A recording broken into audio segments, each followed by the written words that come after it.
Bem, pessoal, vamos de BTC no fim de tarde dessa quarta-feira, 18 de dezembro. Agora na Espanha, 20 horas e 29 minutos. No Brasil, são 16 e 29 da tarde. Gente, a decisão do Fed acabou mexendo não só com o mercado TradeFi, mas também com o mundo cripto. Mas eu tô aqui no 15 minutos, ancorado na banda de VWAP no intraday. Vocês vejam que a mega agulhada de hoje, na madrugada, de ontem para hoje, né? Mas já era madrugada aqui na Espanha. A gente fez a mínima em 103, 137, depois houve uma outra agulhada em 130, 103, 380, depois agora, há poucos segundos atrás, assim que o Fed cortou a taxa básica de juros em 0,25, fizemos a mínima em 103, 438, ou seja, 103, 137, 103, 380 e agora 103, 438. Fundos ascendentes, os topos provavelmente vão se desdobrar de forma descendente. Eu insisto com os senhores, a gente segue numa acumulação. Nos outros time frames, a mesma realidade se impõe. A BTC nem teve força para beijar a mediana do canal de Keltner. No semanal, segue o game com protuberâncias ascendentes dos corpos reais compradores, pavios ascendentes. A BTC só vai descansar num patamar entre 111 e 120 mil dólares. Eu, particularmente, não consigo entender por que muitas pessoas me mandam mensagens aqui no canal e não percebem que quanto mais a BTC subir, porque a BTC tem esse padrão de subir desabando, gente. Se a gente pegar o gráfico mensal, vamos lá pro gráfico. Quando eu falo subir desabando, muita gente enche meu canal aqui, não conseguindo vislumbrar essa realidade. A BTC, ela sobe de forma espasmódica e cai durante um período bastante longevo. Esse é o padrão da BTC. Isso aqui foi o evento pandêmico. Ó. Aqui foi março de 2020, naquela mega agulhada que a BTC deu para 3.780. Ela desaba de forma... o padrão da BTC é cair. Por que tem tanta gente que é liquidada nos futuros perpétuos? Porque o padrão da BTC é queda. Ela sobe de maneira espasmódica e depois cai. Só que ela tá sempre subindo, sobe desabando, mas sobe. Só que as subidas são muito mais violentas percentualmente falando. Então vamos lá, o que eu tô querendo dizer? Aqui saiu de 3.780 e foi buscar 69 mil dólares. Subiu 1.700%. Basicamente a BTC se multiplicou por 17, 18. Aí caiu quanto? Aí saiu de caiu de 69 mil para fez a mínima em chegou a bater 15.740. Aí desabou 74%, mas se multiplicou por 18 vezes. Então esse é o padrão da BTC. Ela tá sempre, ela sobe de forma espasmódica e depois desaba por um período bastante longevo. Mas vocês vão perceber que a cada ciclo a corretiva vai ficando menor. No último ciclo a gente saiu de 69 e foi bater 15.700 e pouco.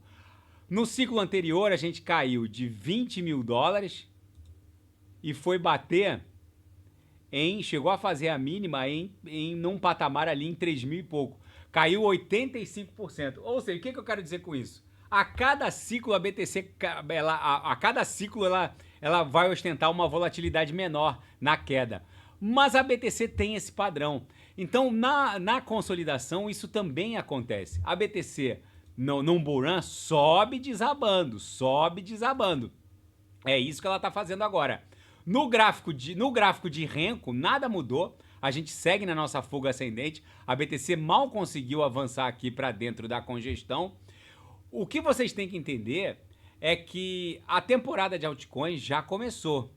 Só que quanto mais tempo a BTC ficar acumulando nesse patamar, entre 102, 103 mil dólares e a última máxima, que está lá em 108 mil dólares, foi alcançada ontem, 17 de dezembro, bateu 111.353, isso aqui vai funcionar como uma mola. Vocês lembram que quando a BTC ficou acumulando, as pessoas não lembram, Mas quando a BTC ficou acumulando lá logo abaixo de 73777, aquilo funcionou como uma mola. Aí o Donald Trump se elegeu, aí basicamente a BTC explodiu, até agora bateu 108 mil dólares. Quanto mais a BTC demorar acumulando nessas congestões, mais violenta será a pernada subsequente para as altcoins. O que vocês precisam entender é que o fim da temporada de altcoins está muito distante, gente. A dominância segue ali num patamar próximo a 58%. Vocês precisam entender que essa acumulação da BTC basicamente funciona como uma mola. A gente está apertando uma mola e quando ela for solta, basicamente vai levar para um patamar tão mais alto quanto for o período de acumulação. Então a gente está espremendo uma mola. Quanto mais tempo a gente ficar espremendo essa mola, mais alto a BTC irá. E a dominância, muito provavelmente, na próxima congestão da BTC, que vai acontecer quando ela bater num patamar entre 111 e 120 mil dólares, vai fazer a dominância desabar. Não esperem um Morobuzu para dar dominância para baixo, lembrando que a queda da dominância, obviamente, não significa queda na cotação da BTC, só significa que é o market cap das altcoins que vai se expandir de forma mais exponenciada, mais explosiva e ocupando um espaço maior dentro do market cap de toda a criptografia, o que impõe uma redução na participação do market cap da BTC dentro do market cap de toda a criptografia. Enquanto a dominância não quebrar 46, 45% de cima para baixo, não há com o que se preocupar. Eu só insisto com os senhores que o momento de embarcar é agora. Quem não sabe o que comprar e quem não sabe como dividir o capital em níveis de risco, super large caps, que são as mais conservadoras, middle caps, que são aquelas intermediárias, micro caps, que são as mais agressivas. Dentro de cada nível de agressividade, também a gente precisa dividir em setores, dividir de forma setorial, AI, RWA, DeFi, DeFi, enfim, finanças descentralizadas, infraestrutura descentralizada. Esses protocolos todos precisam ser corretamente alcançados de forma diversificada para que vocês surfem na plenitude esse bull run. Não ousem estar desembarcados. Eu insisto, quem não sabe o que comprar é só clicar no link abaixo, Gemas Altcoin Alert. Ali eu selecionei as 40 melhores altcoins em potencial de retorno, subdivididas em 3 categorias principais. As super large caps, que são aquelas altcoins de capitalização massiva de dezenas de bilhões de dólares, onde o risco dos senhoritos é insignificante, mas facilmente vocês vão fazer 1 vezes 4, vezes 5, talvez até 1 vezes 6 nas super large caps. A segunda subclassificação são as middle caps, que ostentam um market cap um pouco menor, o risco é um pouquinho mais alto, não é um risco tão mais alto assim em relação às super large caps, mas facilmente vocês vão fazer nas middle caps 1 vezes 20, e por fim as micro caps e small caps, que ostentam um market cap bem menor, o risco é bem mais alto, mas se qualquer das micro caps explodirem, e é muito factível que isso ocorra, facilmente vocês vão fazer 1 vezes 50, talvez até 1 vezes 100. Na seara fática, o ETF de ETH da BlackRock ultrapassou 1 milhão de holders, né, de cotistas que adquiriram uma ou mais cotas desse ETF. E agora, já o market cap desse ETF da BlackRock de ETH já tem quase 3,9 bilhões de dólares. A ETH tá vulcânica, tá em vias de romper aquela resistência em 4 mil. A gente tentou uma vez, que foi em 2 de dezembro, recuamos, chegamos a bater 4.087. Tentamos no começo dessa semana, bateu 4.107. Na terceira, quarta tentativa, eu insisto com os senhoritos. A ETH tá vulcânica, ela vai explodir para 6 mil dólares e vai ter muito Zé Topinho enchendo a minha caixa de mensagens. Renato, aí a ETH vai estar 5.800. Será que eu compro ETH ou compro o Atom? Aí a Atom já vai estar 13. Aí os Zé Topinhos acabam entrando lá no meio da pernada impulsiva.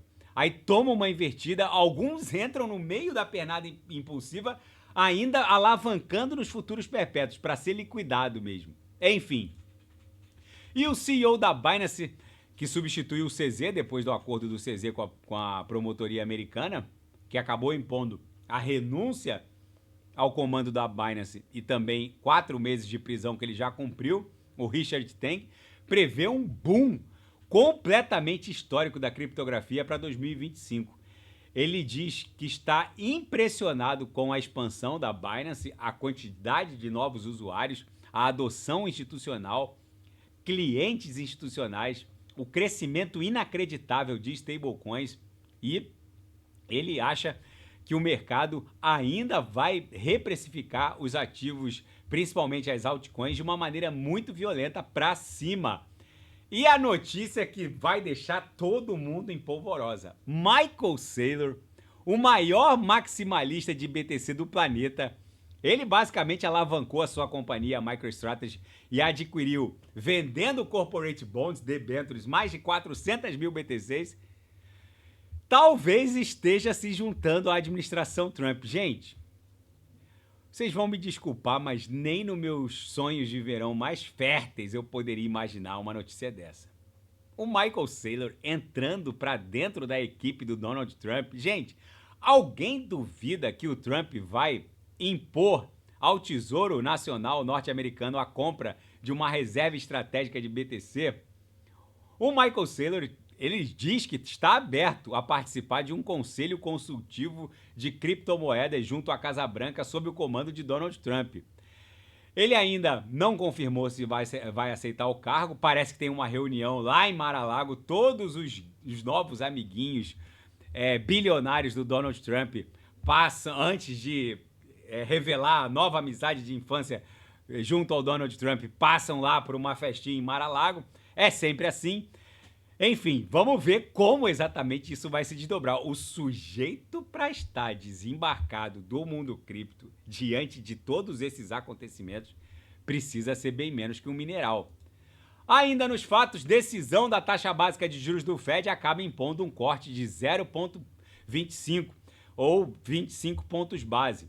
O Fed reduziu a taxa, prometeu um viés mais hawkish, ou seja, uma flexibilização menos agressiva, mas o mercado, na verdade, entendeu que o Fed está pressionado por outros motivos, principalmente o estresse sobre o setor bancário norte-americano, e que é muito provável que essa flexibilização continue rolando. O Fed falou o que tinha que falar, ele disse uma espécie de façam o que eu falo, mas não façam o que eu faço, ou seja, ele tinha que dizer que a taxa está caindo, mas ele vai acabar reduzindo o ritmo da flexibilização.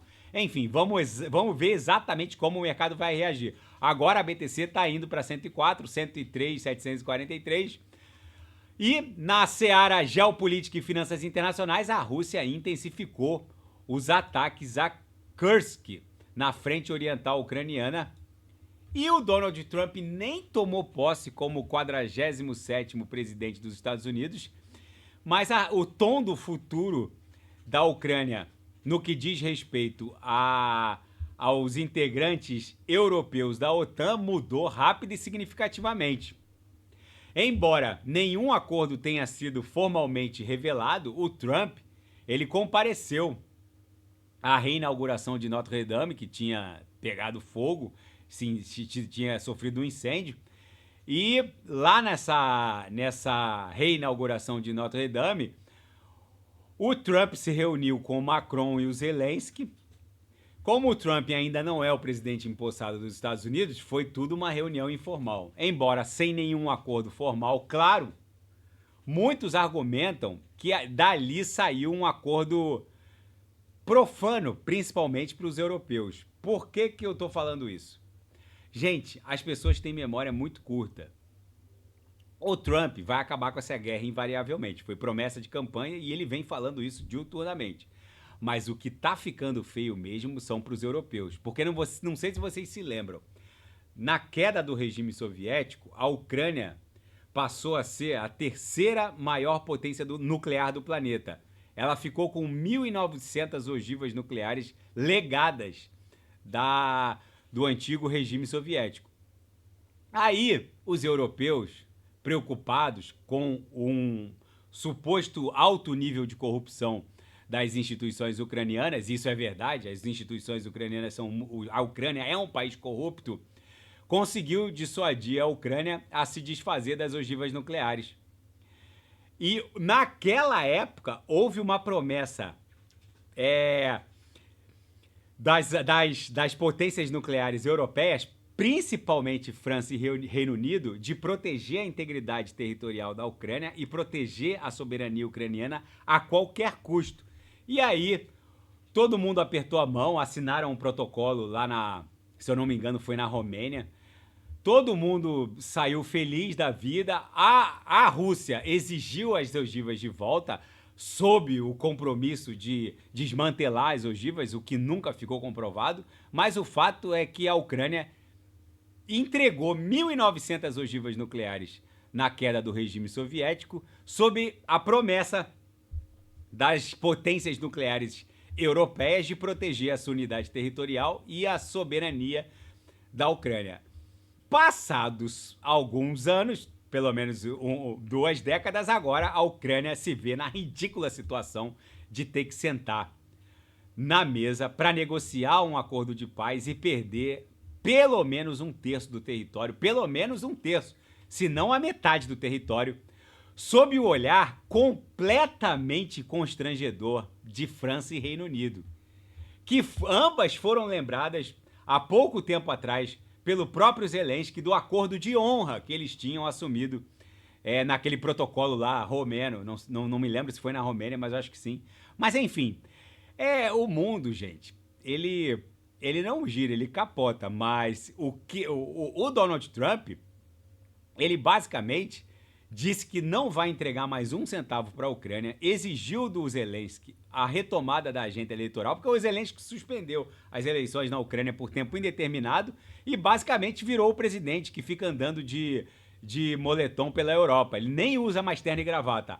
Agora, para a Europa ficou feio, mas, gente, para quem estava esperando um mundo de paz retornar rapidamente, isso já deve acontecer na Europa, deve acontecer também no Oriente Médio. Aqueles que estão esperando um mundo com cheiro de flores e ao som de violino nas ruas, é bom comprar BTC agora, porque quem estiver esperando o som dos violinos nas ruas vai pagar 240 mil por cada BTC.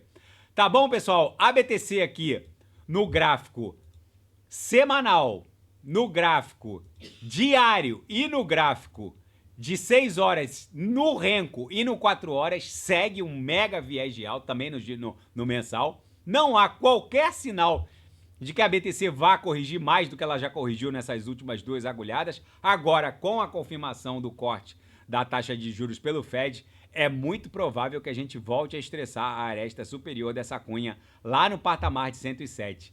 Não contem com um recuo mais amplo das altcoins. Então eu insisto, quem não sabe o que comprar é só clicar no link abaixo. Gemas Altcoin Alert. O que vem por aí não encontra precedentes nos ciclos anteriores. Lembrem-se sempre que nos ciclos anteriores não havia ETF de BTC no mercado à vista, não havia ETF de ETH no mercado à vista, não havia BlackRock no mundo cripto, enfim. Tá bom, pessoal? Se nada fugir do script, eu volto amanhã para analisar a própria BTC. Fiquem com Deus e quem quiser sugerir, é só colocar nas mensagens abaixo. Grande abraço, até amanhã, fiquem com Deus.